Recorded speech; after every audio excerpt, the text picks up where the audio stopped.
All right, why don't we get started? Good morning, everybody. Welcome to the forum. We're very excited as part of our commencement weekend, and as we were planning what issue we wanted to really highlight for the school, we thought there was really no issue that felt more compelling and important at this moment than to talk about the opioid crisis that we have in the country, the incredible work that's being done at the federal, state, community-based organizations at our school. We have seen recent data. By the way, I'm Ashish Jha, I'm the Dean of the School of Public Health. I should have started with that.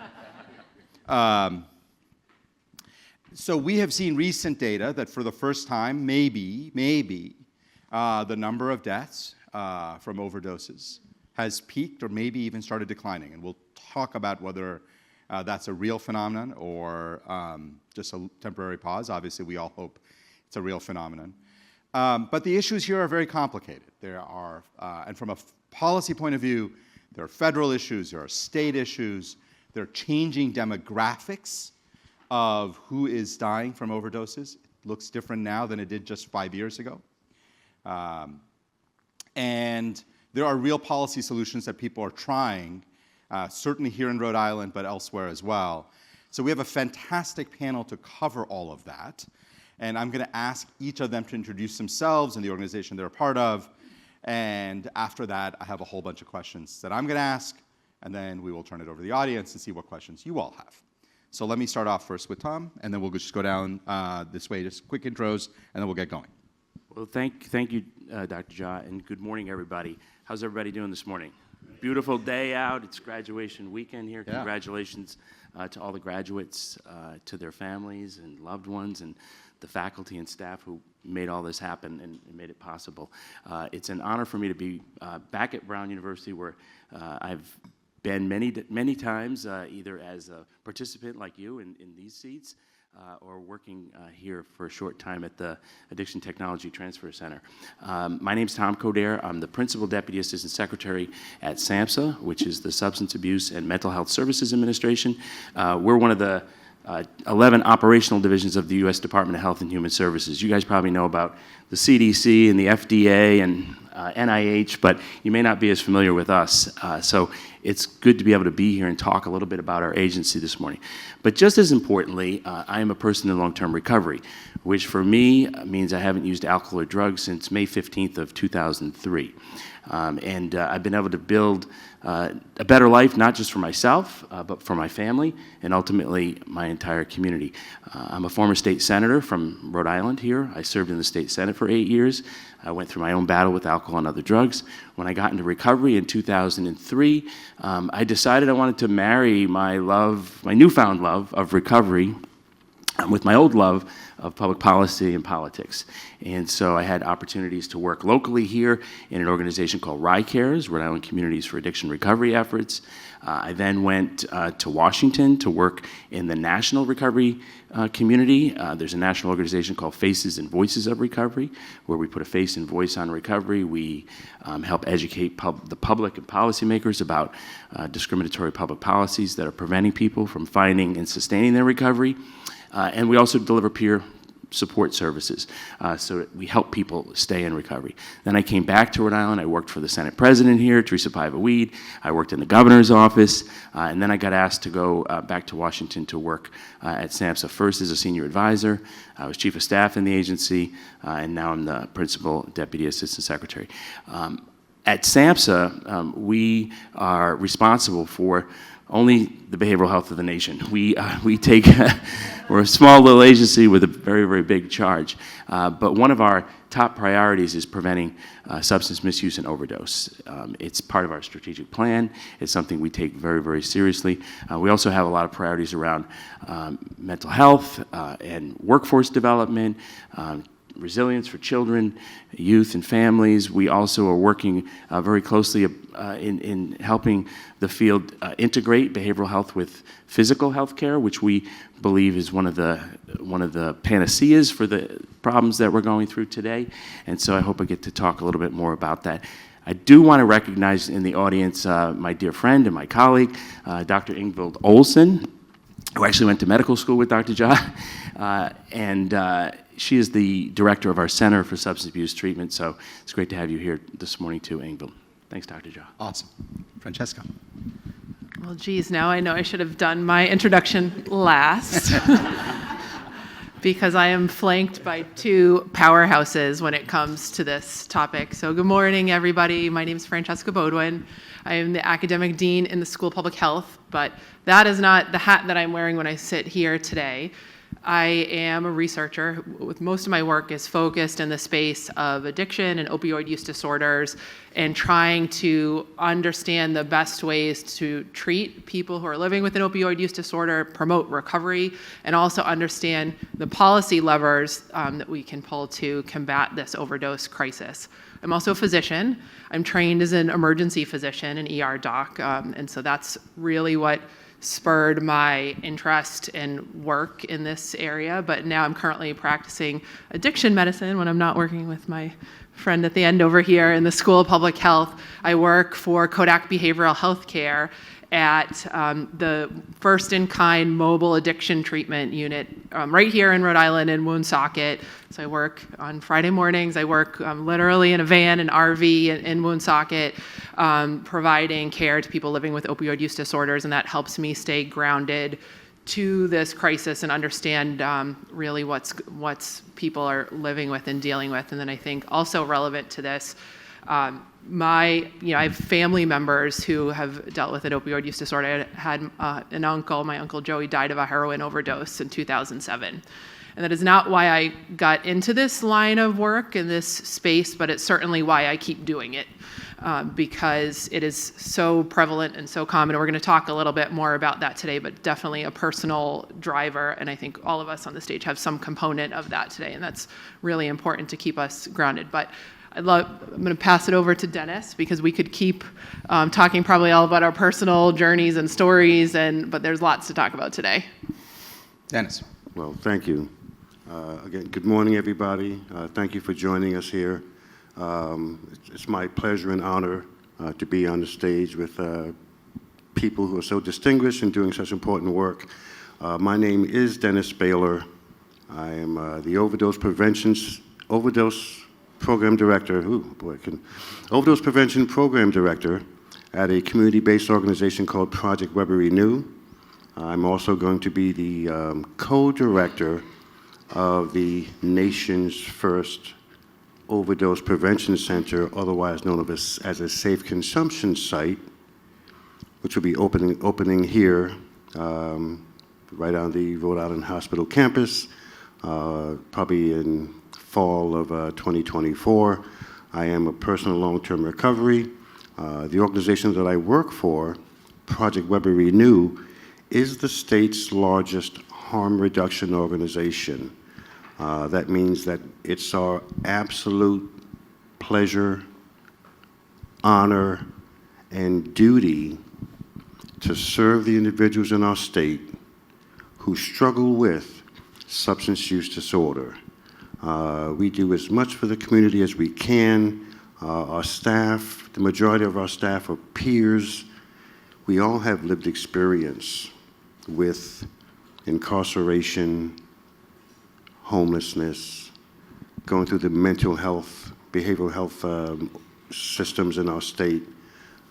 Being a peer adds a connection that is unequaled when it comes to having the understanding, Tom knows, the understanding, the empathy, and just the desire to help.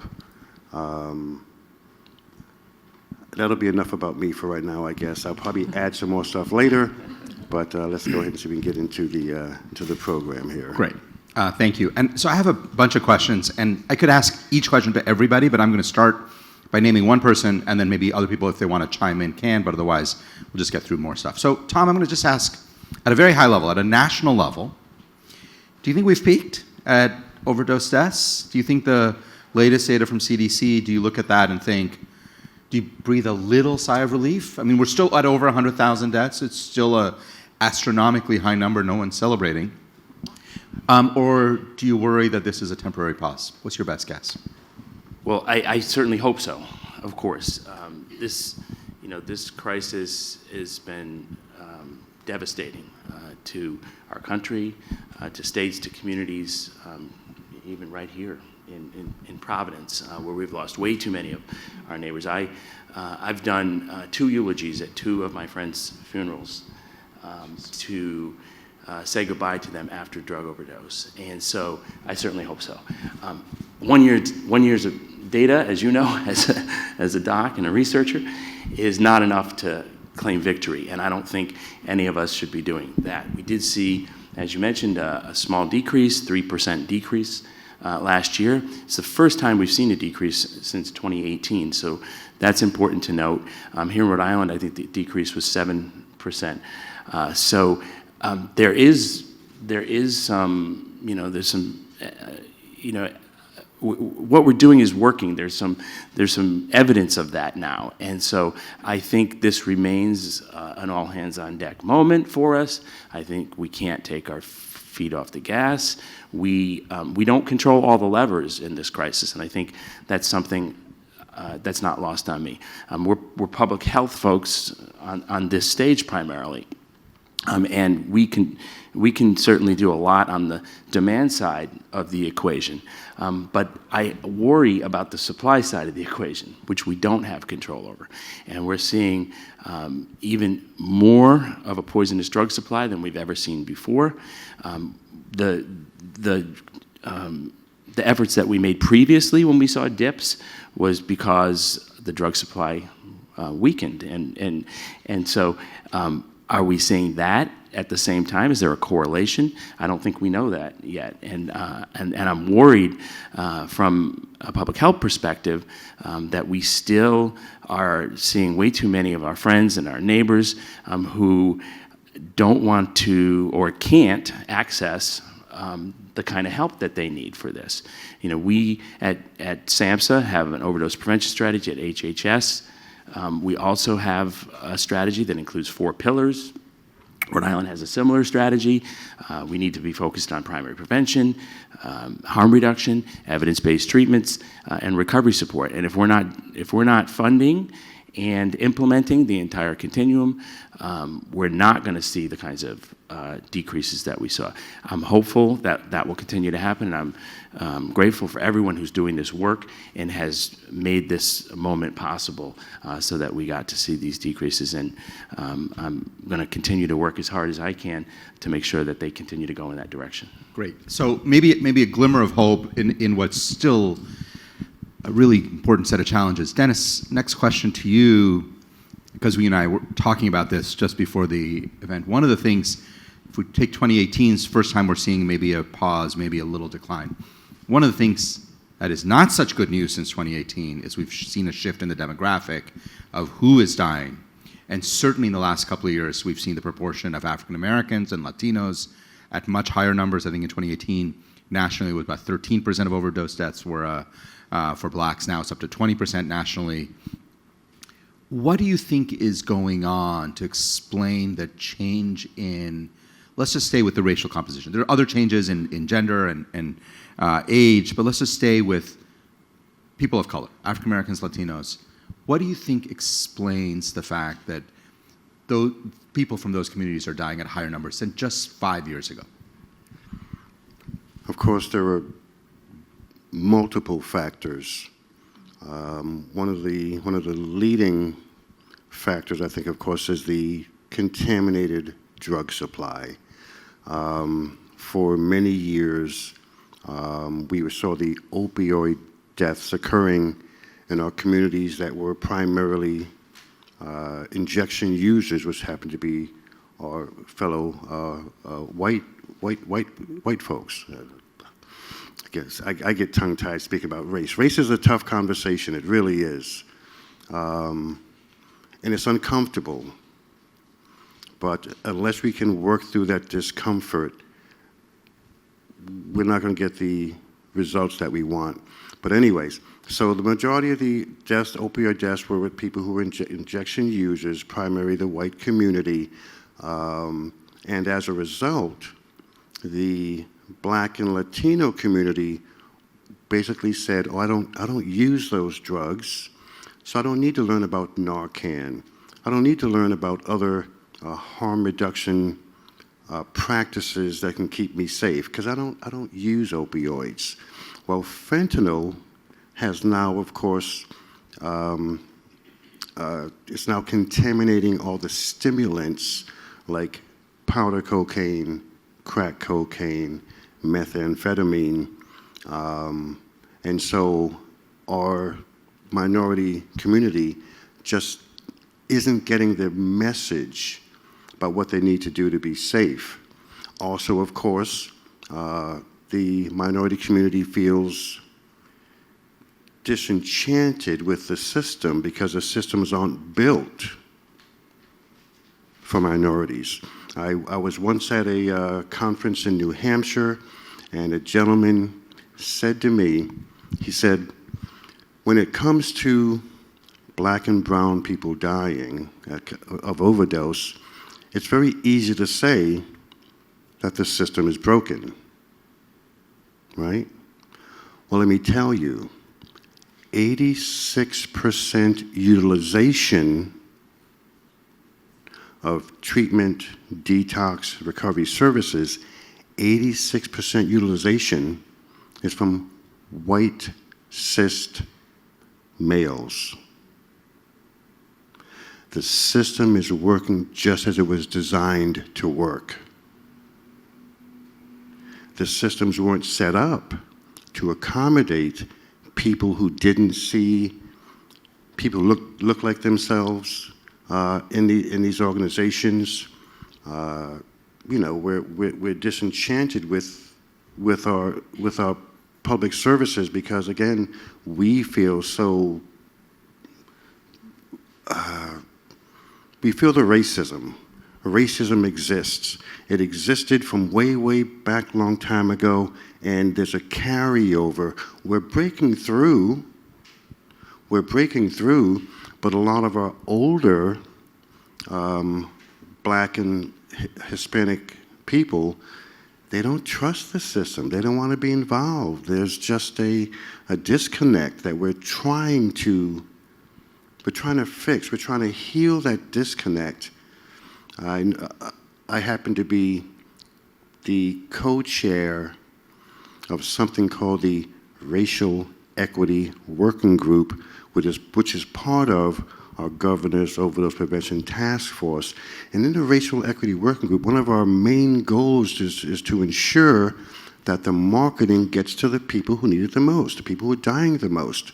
We want to ensure that the languages are addressed. We can't have all of the information written in English and then expect people of different languages to be able to get the message. So messaging, reaching out to those communities, going to those communities, people who speak the language, people who look similar to them must be the ambassadors to try to break down those barriers to ensure that people feel engaged and will attempt to be engaged. I'm very proud to say, some people don't like it, but I'm very proud to say that as a result of the Racial Equity Working Group's efforts, as part of our harm reduction supplies and COVID, we were able to start distributing safer smoking kits. The people who smoke crack cocaine weren't getting any type of incentive to engage in harm reduction, treatment, and detox. When we started providing the safer smoking kits, we were showing people, you know what, we care about you too. We're not just going to provide syringes, which are primarily used by the white community, but we want to engage and be able to have conversations with people who are using other supplies. So harm reduction in our organization looks like safer snorting kits, safer smoking kits, along with the fentanyl test strips, so that our people who are using the stimulants can test their drugs.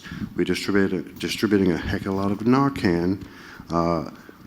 We are very fortunate to live in a state which doesn't mind leading the way and trying some efforts that other states just won't even consider.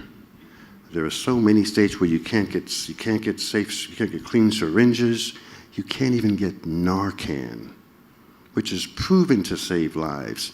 So here in Rhode Island, we're very fortunate we can do some things that other states see as groundbreaking or whatever. But yeah, marketing, communication, Super is helpful. what's required. And Francesca, I'm going to get to you in one quick second, but Tom, I saw you pull out a sheet of paper, and it made me think you've got a thought or two on this. Well, I do, and the only reason I did is I wanted to remember the name of a report that we did at SAMHSA. We have an Office of Behavioral Health Equity, and it's been around for decades, and it looks at these very issues that Dennis is talking about. And we did a report back in 2020 called The Opioid Crisis in the Black and African American Population, an Urgent Issue, in 2020.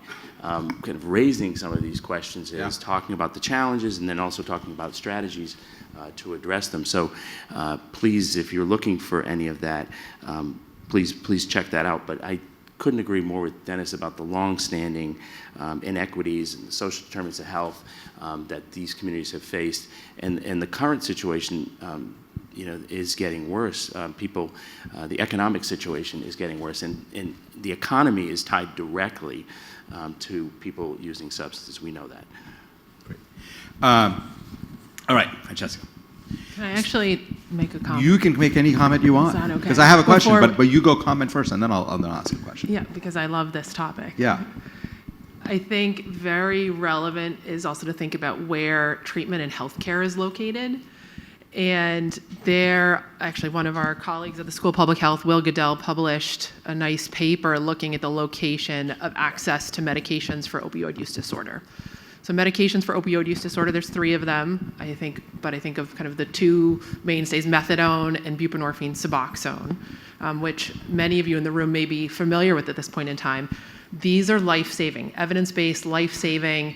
People need to have access to these medications in much the same way that those of you that have high blood pressure and diabetes need access to those medications. It's the same.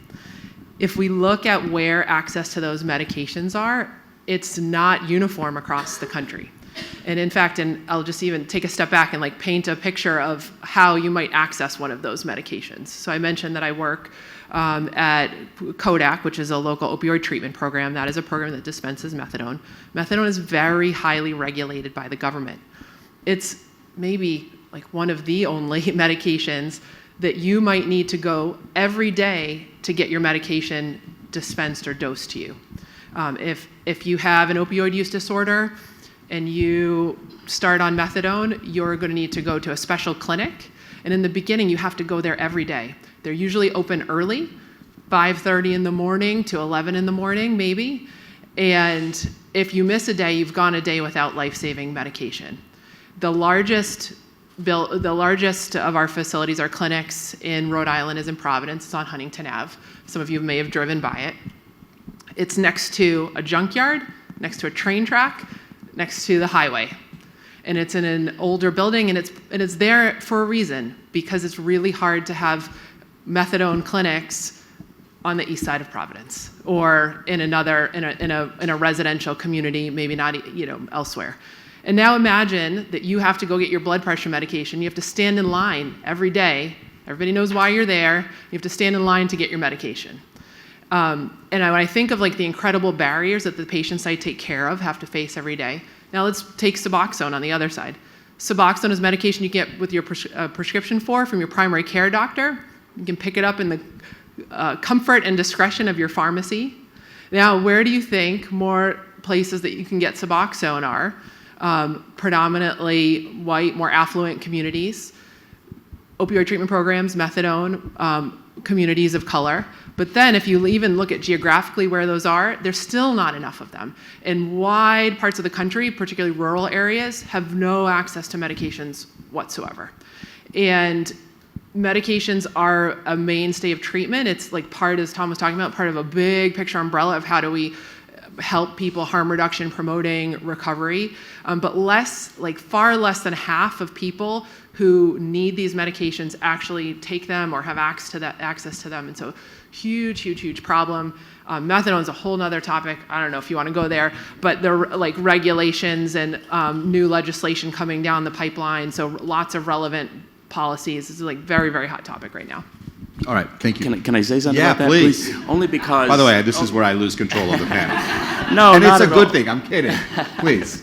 No, I can't let that go by without just making a quick comment in support of what you said. Thanks, Tom. And SAMHSA believes this, and Dr. Olson worked very hard over the last year. We released a notice of proposed rulemaking over a year ago. We finalized that rule a couple months ago. It's called Part 8 for those of you who are following this more closely, but it's basically a rule that modernizes the opioid treatment programs in this country for the first time in 20 years. So it's a big deal. We've taken it from more of a, worried about that medication and the control of that medication to more of a patient-centered experience, and allowing for take-home medications. I mean, it's not where it needs to be, but it is far from where it was. And we're on the journey to implement that rule now, and we're going to make sure that every state and every community in this country knows how to do this in a more patient-centric way, so more people can have access to that. The last thing I'll say is that I looked up the data about mental health shortage areas, professional shortage areas. Do you know that more than half of the people in this country live in a mental health professional shortage area? So not only don't they have access to their medications or opioid treatment programs, but they don't have access to just basic mental health services in the middle of a mental health crisis. Yeah. That's an urgent issue as well. Yeah. There's so many ways we can go down this path, but I'm going to ask you, Francesca, the question I was going to ask, which is, I want to shift just for a few minutes to talking about harm reduction and overdose prevention centers. So what's interesting to me is we talk about that pretty openly here in Rhode Island. Those are some pretty tough words in a lot of parts of the country where people don't like the notion of harm reduction, and certainly overdose prevention centers are not seen favorably. Can you talk a little bit about what they are, but more importantly, what's the evidence that overdose prevention centers do anything, that they work in terms of preventing deaths? Yeah, thanks. This is a great topic, and it'll tap Dennis's expertise as well. Harm reduction centers, overdose prevention centers, safe injection sites, they've been called many things.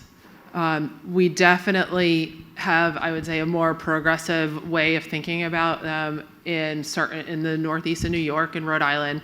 But this is not surprising. Who drove here today? Who drove here today? Of the driver, did you wear your seatbelt? Of course, you didn't even think about it. You click that thing on, click it or ticket, and that's a form of harm reduction. The seatbelt is not doing anything but preventing harm should you get in a car accident.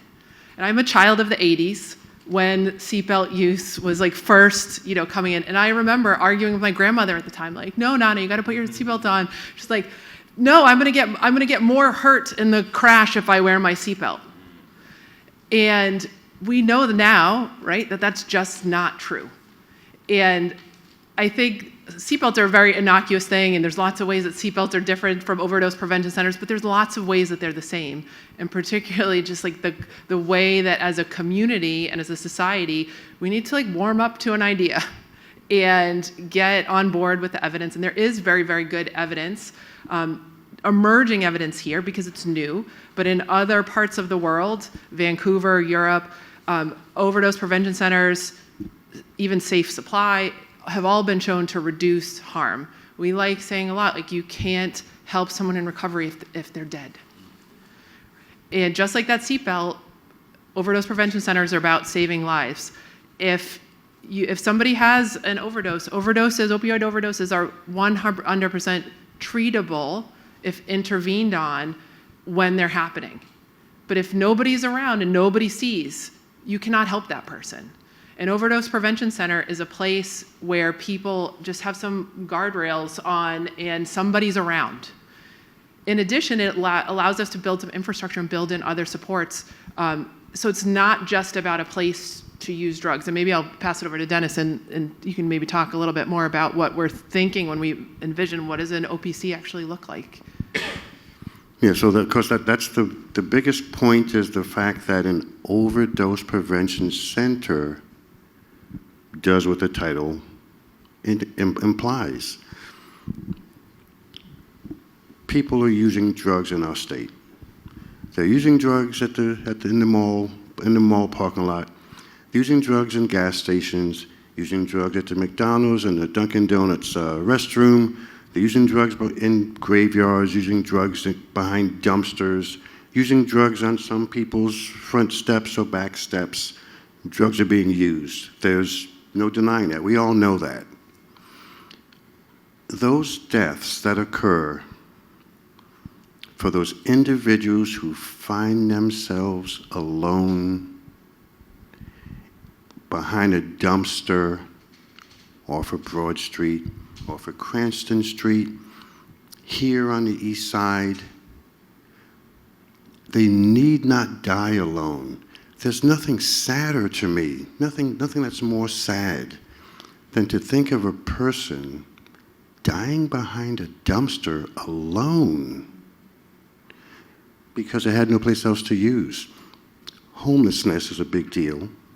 A lot of our unhoused individuals, they're using outside, they're using alone, their encampments are being broken up right now.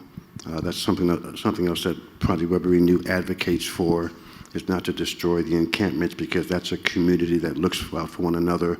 Once you destroy them, they scatter, smaller groups, individuals use, and then they die. But anyways, people need not die alone. People need not die alone. We want to provide a safe place where people can come, feel valued, not be stigmatized or judged. And the evidence shows that when you treat someone with dignity and respect, they are more apt, more likely to consider and get into treatment, 30% more likely to engage in recovery services. At our OPC, again, we're going to be located at 45 Willard Avenue, right off of Eddy Street, 1 block away from Rhode Island Hospital, the ER, and the clinics over there. We're going to have not just a place for people to use at, we're going to have a place where people can engage with peers like myself. We're going to have a clinical partner. Victor is going to be our clinical partner to help people get on methadone and Suboxone real quickly, that Suboxone conversation. You may know Dr. Raul Vanjani. He did a paper with a lot of data in it. I can't tell you, I don't know what the length of that data is from date to date, but let's just say it's a 5-year period. It showed that over 12 million, this was in the country, over 12 million individuals who were non-white, non-Hispanic whites, 12 million engaged in buprenorphine or Suboxone use. 12 million. Do you know how many black people utilized Suboxone in that same time period? Like 12 million. 300,000. 300,000 compared to 12 million. You want to talk about inequity. Those are some serious numbers. Anyways, but I just wanted to throw that into the conversation. But so we're going to provide behavioral health services, sexual health services, wound care, case management. We're going to have a partner upstairs called Sojourner House, which deals a lot with domestic violence. We're going to have We're going to have acupuncture, laundry, showers, food, clothing, again, case management, rides to treatment or detox when people are ready. We're going to try to provide a full range of services, and just one of those services that you're going to be able to use there. We currently operate 2 drop-in centers, one in Providence and one in Pawtucket. We've housed over 1,000 people, and we've paid for recovery housing for over 1,000 people in 2023. It's more than just a safe place to use. It's a place to feel engaged. It's a place to feel like part of a community. It's a place where you can, when you're ready, get into treatment and detox, change your life. Again, it's just about making people feel valued. Dennis, thank you. That's a very compelling, comprehensive way of thinking about the problem.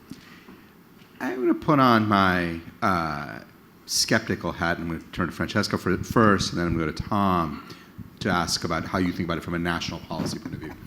But Francesca, if there are people in the country, certainly policymakers, who say, this feels like you're sanctioning bad behavior, that you're normalizing something that kills people, that somehow this entire strategy is getting us going in the wrong direction. I mean, look, I'm guessing in this room we don't feel that way, but there is a large portion of the policy world that very much feels that way. And so I guess the question is, what's your response, Dr. Beaudoin? I mean, this is a very common narrative, and you're right. Like, this room may be a little bit of an echo chamber, right? You got up at 8 o'clock in the morning to come to this forum because you probably believe in this topic or interested in this topic. And this is a place for like a lot of myth busting. We talk a lot about myths and disinformation and public health. And we desperately still need to change the way that we think about substance use disorders, the way that we think about addiction.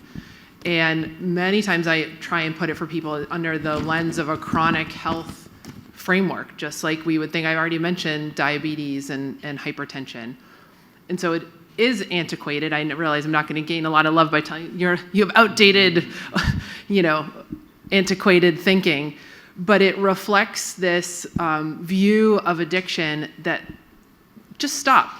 You have some more willpower and change your behavior. And we know that that's just not the way that it is. Addiction is a chronic brain disease. And when we start to think of it in that way, then we treat it in the way that we do many other types of chronic health conditions. And so I think it's gotten better. We're not there yet, but this is a massive effort to change the way that we've thought about something for a very long time. Can I interrupt before you ask Tom? Just a quick piece of data. The #1 cause of death in our nation for individuals between the ages of 18 and 44. #1 cause of death, individuals between the ages of 18 and 44, is accidental drug overdose. Yeah, no, I think No, go ahead. panel's gone. Panel's gone. No, it's great. And look, but here's the point. We have made this idea of just change your behavior was how we dealt with, and to some extent still deal with, mental illness, right? There was a little bit of you're depressed, just get over it. And that over time, I think we got to a point where, to some extent, we had that with hypertension 30, 40 years ago. We certainly had that with mental illness. Feels like we're starting to make progress with substance use disorders. Even calling it substance use disorders and not referring to people as addicts feels like progress. But Tom, you get to look at this at a national level, and we are a very diverse country with a diverse set of views. So I know you have deep roots here in Rhode Island, but take those out for a second. Sitting at SAMHSA, how do you look at places like Rhode Island? How do you see this fitting into the broader national picture? What is the federal government willing, able to tolerate and do in terms of state experimentation or efforts? it's a broad set of questions. But with that hat, which is your day hat, how do you see this? Well, it's a great question, and I agree with Francesca and Dennis about the engagement piece. It's critically important, and at SAMHSA, of course, we know that is the most important reason to have experiments like this and to do more work like this. You know, we're lucky in Rhode Island. Also, decades ago, two URI professors, Francesca and DiClemente, did their groundbreaking research on the stages of change. And we know people come across stages of change before they change, right? They are pre-contemplative, they're contemplative before they take action. So that's baked in, right? That people just don't stop. They have to, so having programs and having interventions that are evidence-based, that meet people where they are, and that bring them across the stages of change, we think are very, very important. The federal government also has to go across the stages of change, yes. right? When we do policy making. And so, right, so, and you know this all too well. So our stages of change, what do they look like? It looks like federal government employees could not say the words harm reduction a few years ago. And not only can we say it today, we have a grant program, a harm reduction grant program at SAMHSA today. We produced a harm reduction framework with pillars and principles and core practice areas. We have our partner at NIDA, our sister agency, the National Institute on Drug Abuse, has given money to Brown and to NYU to study the existing sites. We have, states are the laboratories of experiment, right? States are out there doing this work, and we believe that's critically important.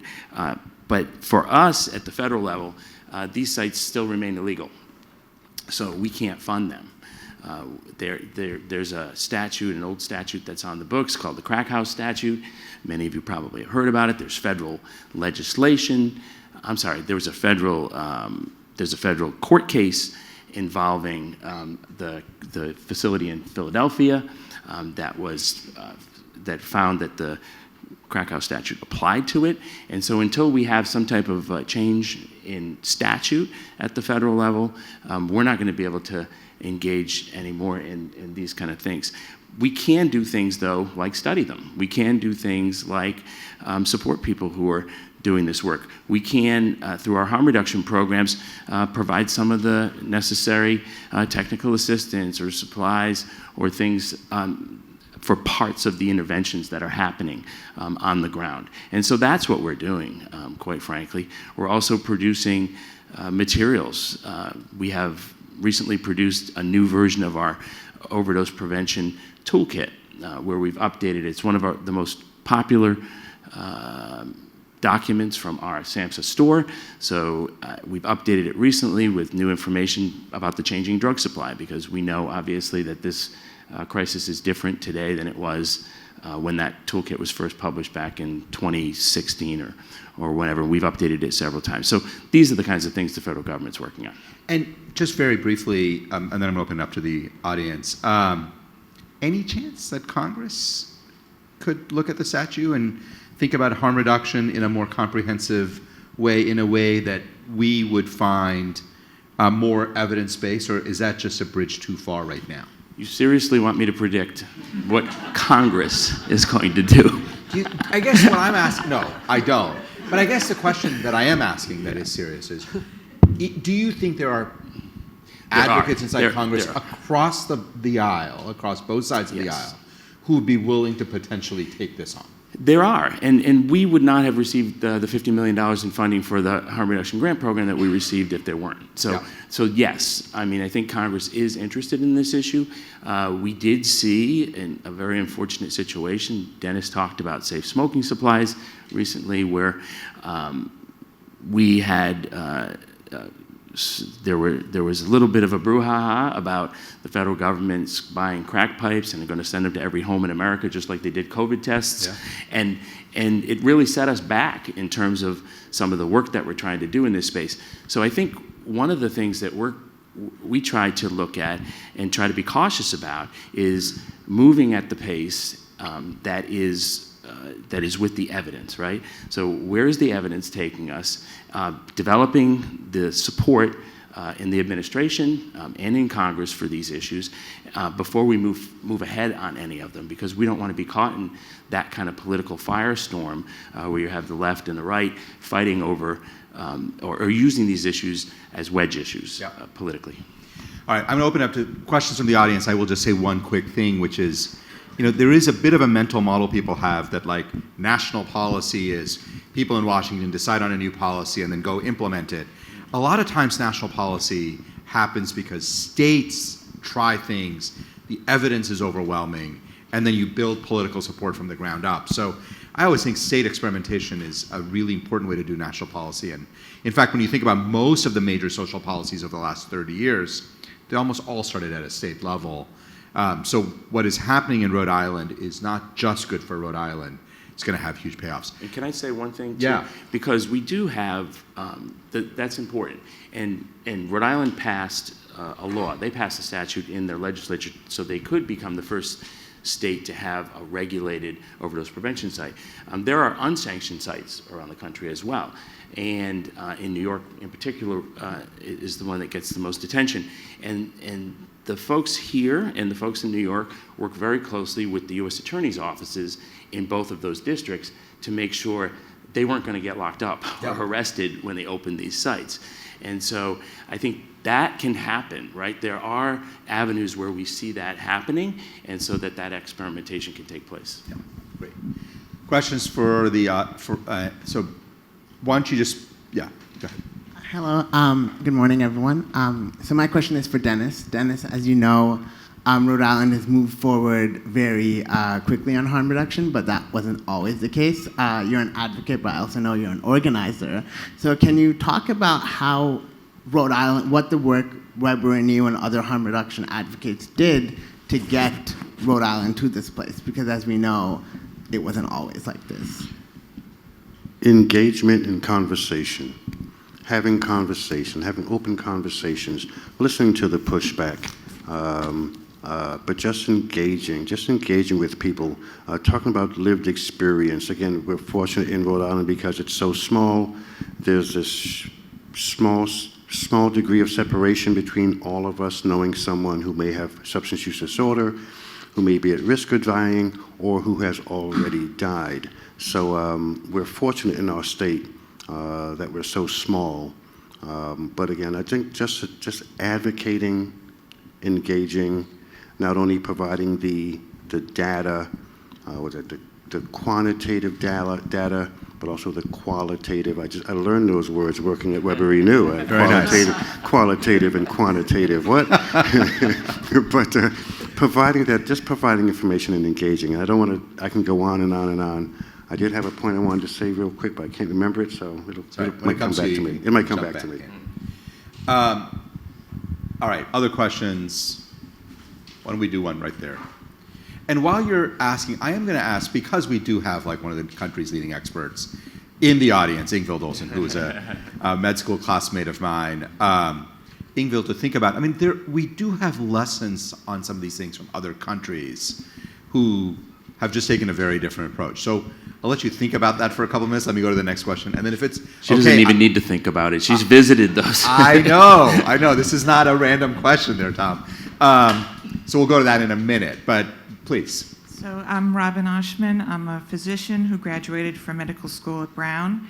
And I had a question for the panel.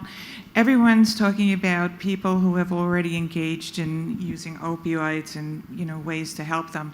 But has anyone thought about preventing this from happening?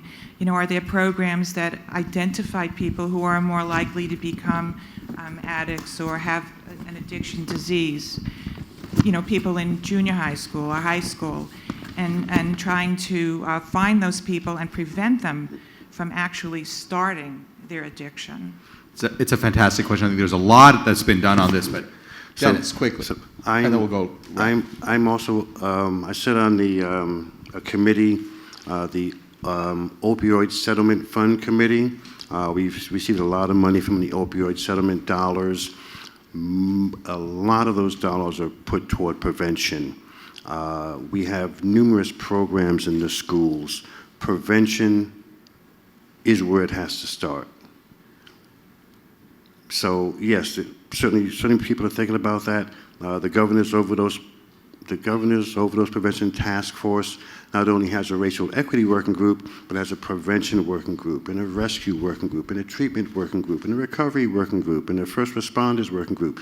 So we're trying to look at all the different avenues to save lives, but prevention is certainly something that we do. We put a lot of money toward from the opioid settlement dollars. I just want to add on that too, thinking about prevention is thinking about the roots of how this overdose crisis started, and really had a lot to do with prescription pain medications. So at the peak of opioid prescribing, which is in 2012, in this country, we prescribed the equivalent of enough prescription pain pills to give every man, woman, and child in this country enough Vicodin to take one pill every 4 hours for a month. Okay, like wrap your head around that, right? And when we think about our pain toolbox, we have opioids, and I still believe they are needed and a mainstay of pain management, and it's not that we should get rid of them.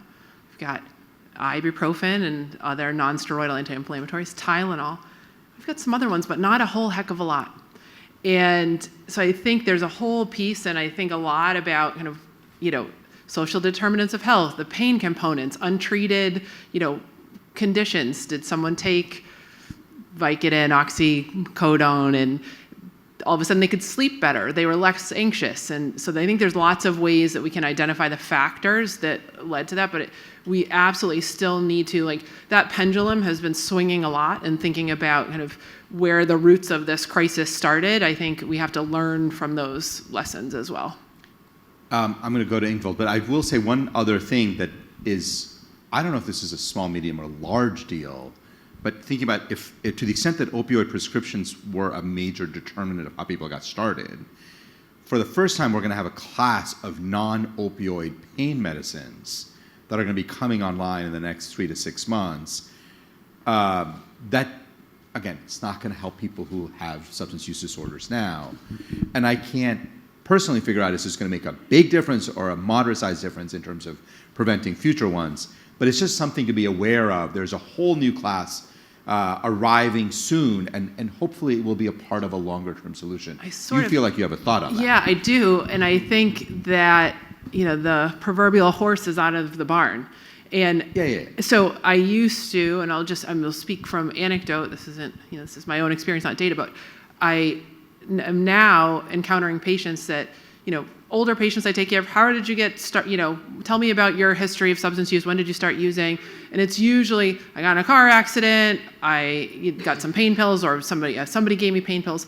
But now when I ask people that are kind of newer users, they are not starting with pain pills. They are using fentanyl or other kind of illicitly manufactured substances. And so I think it's important that we don't recreate the problem that we had before, but I'm not sure that this helps our current situation. I don't know if you All right, yeah. Ingvild, and let's get her a microphone. No, over here. But before we go there, can I just ask Dr. Olson to? Sorry, we'll come to you next, I promise, and then we'll wrap up. Okay. Thank you. And I know it's unusual for me to ask the audience member a question, but when you have one of the leading experts in the country sitting there, you can't pass it up. Dr. Olson. Thank you. And so as Dr. Jha mentioned, I also work at SAMHSA with Tom. And I think your question was about what can we learn from other countries. And there is a great deal. I mean, I think you all mentioned, Vancouver, Barcelona, Norway, which is where I'm originally from, also has an overdose prevention center. And I think one of the things that, having visited one of the overdose prevention centers in Barcelona, is also really, I think as you all have talked about, having a comprehensive plan for how to engage people, and at the same time being very having the public health community be very cognizant of when the right time is politically. Because what happened in Barcelona was that the public health department had a great plan for how they were going to open overdose prevention centers in every single city jurisdiction or kind of city council district. There are 9 of them in Barcelona. And they waited 10 years, essentially, before they were able to find kind of the right political moment that happened because where the open drug air market in the port was expanding, and now people were going to be moving, and the politicians said, okay, we really don't want people scattered around. And the public health department was able to come in and say, we have a solution for you. Yep. So that, I think, kind of the combination of using the evidence, putting together the plan, being prepared, and then really being very cognizant of, when that right political moment was. That, and they were very smart because they said, well, we're not just going to put one in one city council district. So again, to like the NIMBYism. We're going to have one in every one of those 9 districts. And some of them are used 3-4 times a year. Others are used every day, multiple times a day, lots of people. But that way they really were able then to kind of cut through some of that stigma and that not in my backyard. So I do think there's a ton we can learn from other countries. Awesome. All right, one last question back there. Thank you for your patience. Howdy. Rebecca Pinto, Public Health Policy Fellow. Gosh, 2000. So 24 years ago. It's a long time ago. So really quickly, I just wanted to, I didn't hear what I came to hear. I thought I was going to hear about solving the opioid public health crisis, and I heard about treatment centers and harm reduction, but that's not solving the crisis. And I think that the doc in the middle of the room that graduated from Brown, and I don't know who was talking because they didn't stand up, if we don't go upstream, way upstream, and we don't address everybody like everybody has the potential to be opioid addicted or addicted, because the two of you and thank you so much for being so upfront about your pasts and the long-term recovery. Both of you said, I am a long-term addicted. Neither of you said opioid, or you said addiction. I'm in recovery from addiction. That word's not up there. And I think that when you talk about addiction and you talk about going upstream, let's not get stuck in our racism thing. Let's act like everybody has a chance to be addicted. Let's get that public stuff in kindergarten, first grade, because where does risk management start? 2, 3, 4 years old, right? You fall down, you get up. You learn how to use a potty. You learn about these kind of things. We don't do that, right? We hide it so that people are behind a dumpster by themselves, doing something that in their own mind they may think this is such a bad thing that I must do. And we got to fix that. Thanks for your time. Absolutely. Thank you for that question. So we're a little over, so here's what we're going to do. I would like everybody, it's really hard, in 30 seconds. We've talked about a lot of issues, but it is absolutely true that we have talked about this as a crisis, because it is a crisis. And we have talked about how to save lives now, because that feels pretty compelling. But I think we're hearing from several folks, that's really important. How do we prevent the next generation from even getting into this? I'm sorry that I'm going to ask you to do it in 30 seconds. I'm going to ask Dennis, then Francesca, then Tom. But Dennis, 30 seconds, how do we prevent the next generation of folks getting into trouble? That's a lot. First, I want to say thank you for that comment. I have to tell you that I think it was Wednesday, I was at the Met, the school. I was at the Met. I've been to junior high schools. I've been to high schools. I have 7-year-old, 9-year-old, 11-year-old, 13-year-old. Don't ask me. I have a bunch of little children. So when I go to those schools, I get emotional.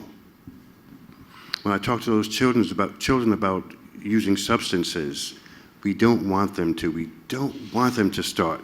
Again, there are programs in Rhode Island. Unfortunately, they're not in a lot of the urban areas, RISE and other programs that I don't know the names of, but we're trying. But of course, a lot of it has to do with the family unit It has to do with the school systems who don't want that conversation being had with their very young people. There's a lot of barriers to giving that information. But you're right. It needs to start there. We can save lives, but and what Tom and I say is we're in long-term recovery, is the term. But no, absolutely, it's got. We mentioned the prevention prevention work group. Efforts are being made, but there are some barriers, some challenges in getting that message to into the young people's ears. Thank you. Francesca, prevention. Thanks. I'm actually going to turn it back to the audience and have an ask of all of you, because this is something that has the potential to touch everybody. And the odds of dying from an opioid overdose in this country are 1 in 58. I mean, it's like 1 of every 58 people. I know way more than 58 people. And this is not something that has partisan lines or socioeconomic lines or anything. And all of you, we all need to go out and wear our public health hats and talk about this problem and be advocates from the spectrum, from prevention to treatment and recovery, and really, be the ripple effect. So go out and tell others. So I guess my comment's a challenge back to the audience. Great. Tom. Yeah, we have an entire Center for Substance Abuse Prevention at SAMHSA. I didn't get to talk about it here. It is laser focused on addressing those root drivers that you talked about of substance use in the individual, family, community, and society levels. It's led by Captain Chris Jones. I'm sure he would love to chat with you and talk about some of the work that they're doing specifically in this space. But he has really kind of taken us to really follow what ASAM created in 2023 around prevention, strategies to prevent the initiation of substance use, prevent the progression of substance use, and reduce substance use-related harms. Those are the goals of that. The center is terribly underfunded, and so we need more resources on that end of the continuum as well, both on that end of the continuum and the recovery end of the continuum. We have traditionally spent our resources on the treatment side of the continuum, and that emphasizes that people still think this is an acute problem or acute medical issue. It is not. It's a chronic one. And so we need to be doing all the work we do on the prevention side, making sure people achieve care, be able to receive care, achieve well-being, and thrive. That's SAMHSA's vision for our country. So thanks for letting me join you today. And let me just wrap up by saying this is obviously, it's not just a complex problem, it's a huge problem. Like more than 100,000 people a year are dying from overdose. Like that is a massive, massive number. And in a country as complex as ours, solutions, like we have actually a lot of evidence. Like if you listen to these three folks who are all experts, we have a lot of solutions on prevention, a lot of solutions on treatment, how to make treatment easier, more accessible, a lot of solutions on harm reduction. The challenge is taking those ideas and turning them into policy action, turning them into investments. I mean, if you think about how much SAMHSA gets compared to the size of the problem it is trying to tackle, there's a massive mismatch. But those things, it's easy enough to say, we have a problem and it's terrible. It is. We do have a problem. It is terrible. But they get solved by all of us. So if we're out there arguing with our policymakers, if we're arguing with and supporting our community-based organizations. Somebody asked Dennis, how did Rhode Island make progress in this state on this issue? Didn't happen naturally. It was hard work. And so if we all commit to that kind of hard work, we can substantially increase the resources that SAMHSA gets. We can start implementing a bunch of these policies. We can make progress. Progress is slow and hard, but it is urgently needed now. And I can't think of three people who've done more to push that than these three and people like Ingvild and so many of you. So thank you for coming.